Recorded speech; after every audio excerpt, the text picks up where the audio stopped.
Hello there friends, welcome back to another episode of Generation Tech. My name is Alan, and today I want to tackle something that is indestructible and universally loved by, non-Dolphin Star Wars fans. I, of course, am talking about the Mandalorian Warrior's suit of armor and helm.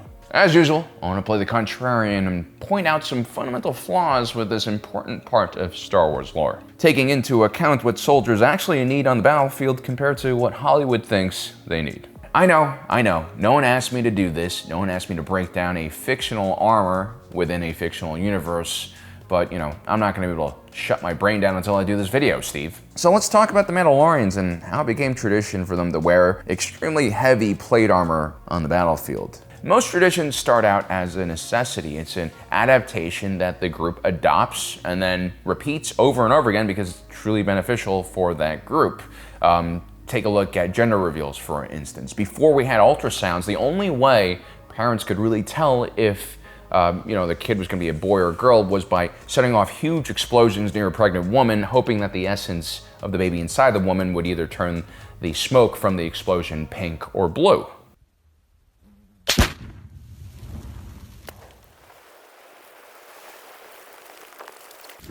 Start packing up! Huh? Start packing up! No. What are we talking about? Congo, what the hell are we talking about? Ah, yes. What kind of people would need to wear heavy plate armor? It's only been used by humanity during very specific periods of history when warfare actually required it. Like when advances in metallurgy made it possible to make an efficient suit of plate armor, and the weight of this armor was offset by the fact that it could protect wearers from almost any weapon on the battlefield. Especially blunt trauma weapons like maces, clubs, and your angry ex-wife in what used to be your Jeep Cherokee.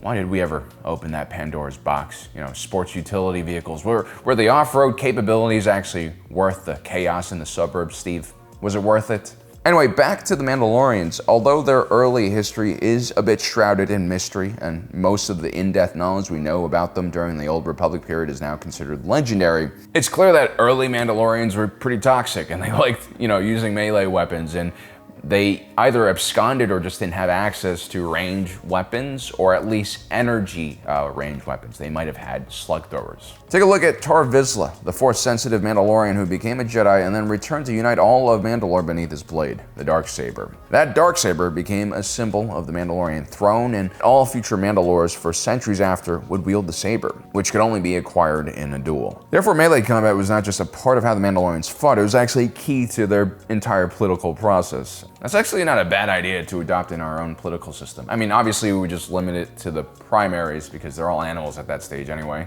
So we know why the Mandalorians had plate armor. Simply put, for most types of trauma and damage, it performs exceptionally well against it. But as warfare evolved away from melee fights to more ranged combat using thermal energy blasters, well, a lot of warriors basically adopted new types of armor, usually made out of composite material or durasteel, that were more focused on energy absorption and dispersion of heat.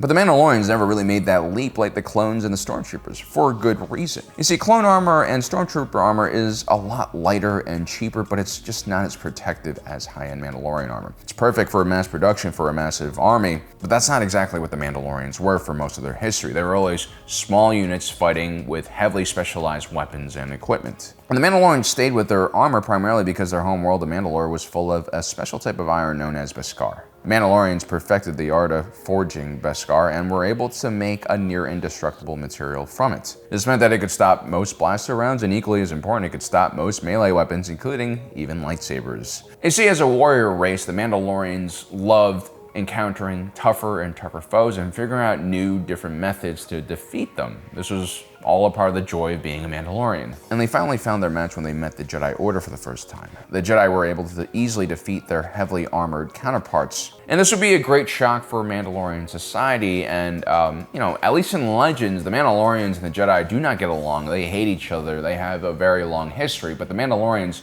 would eventually adapt a lot of their weapon systems to fight the Jedi. For instance, a jetpack allows a Mandalorian to keep their distance away from an attacking Jedi. Area effect weapons like rockets, flamethrowers, and explosives were hard to deflect with the Force, and other non-traditional weapons like scatter guns and grappling hooks caught the Jedi off guard. Soon the Mandalorians became as efficient at killing the Jedi as the Sith. As Mandalorian success continued to grow, so did their appreciation of bes'kar. It became a sacred material reserved for only the finest warriors. And the blacksmiths who wielded the secrets of bes'kar, well, they became spiritual leaders, preaching the gospel of iron and fire. But drunk with their own success and arrogance in some ways, the Mandalorians began to overly romanticize their connection with that armor. And soon, what was a battlefield adaptation just became the way things were done, no questions asked. In the not-so-distant future, we would see superstitious beliefs and traditions overtake the Mandalorians. You had factions like the Children of the Watch who refused to remove their helmets in the presence of others. Usually a bunch of people have to adopt a behavior for many different generations for it to become a tradition, but not all traditions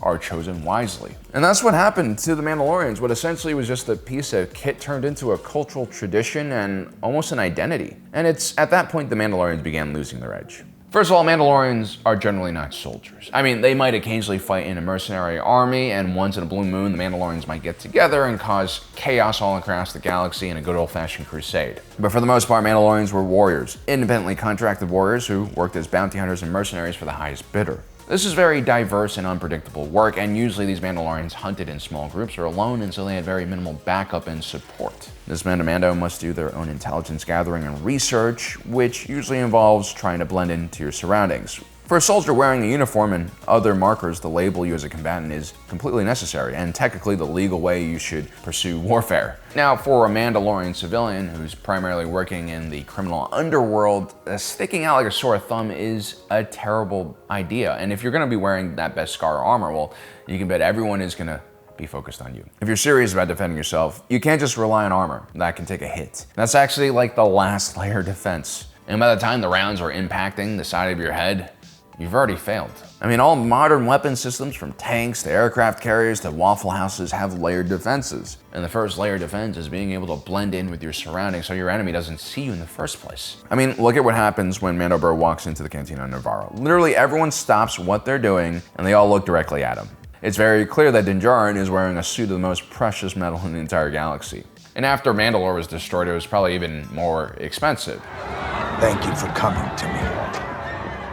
Normally I have to seek out remnants of you Mandalorians in your hidden hives to harvest your precious, shiny shells.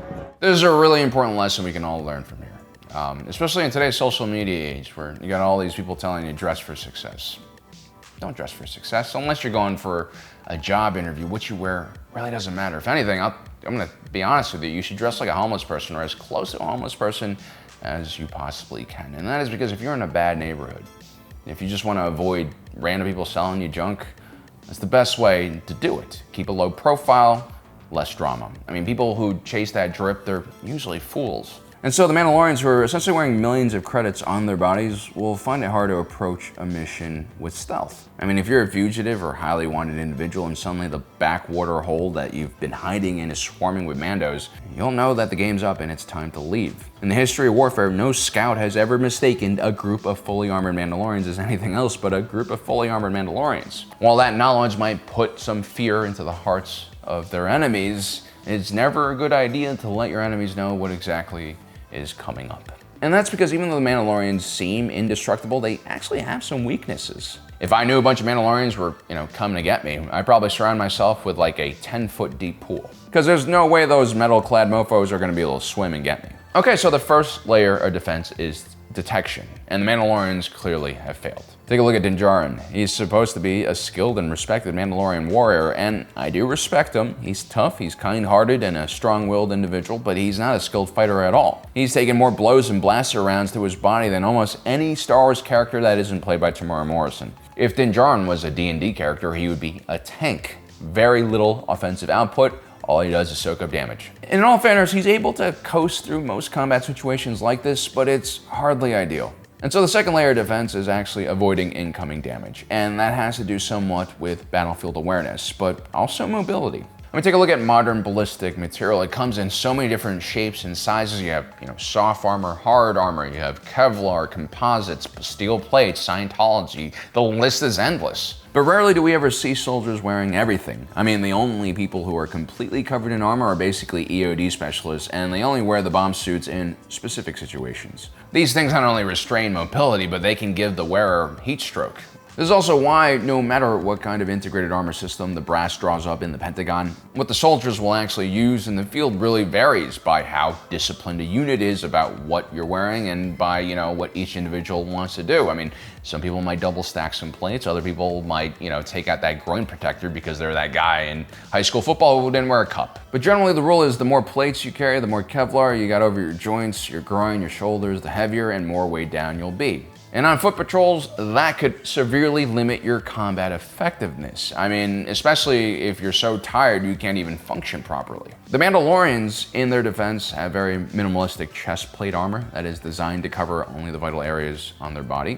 But everything else they have on their body, I kind of have a problem with. The shoulder pauldrons, for any of you guys who have ever worn shoulder pads, makes any long gun on your back pretty much inaccessible. The helmet, which does keep the wearer quite protected, severely limits the field of view of the wearer. Also, it prevents a Mandalorian from using iron sights. And even if the helmets can stop incoming rounds, the kinetic energy from the round is usually more than enough to cause severe brain damage, otherwise known as brain soup. I would almost argue that you're better off not wearing the helmet. Then you have the thigh and shin armor, which just makes everything from squatting down to running unnecessarily difficult. I mean, the only reason the Mandalorians have these jetpacks other than fighting the Jedi is because they're so freaking heavy and cumbersome in the first place. Now, I have to end this video by saying this. I'm not saying the Mandalorians aren't badass warriors. They clearly are some of the best warriors in the entire galaxy, but that doesn't mean they can't be better or take less losses, right? I mean, not all of these Mandalorians are wearing bes'kar. A lot of them are just wearing Durasteel and Plastoid, and that's definitely not going to save them. They can't just pull the same moves that Din Djarin does.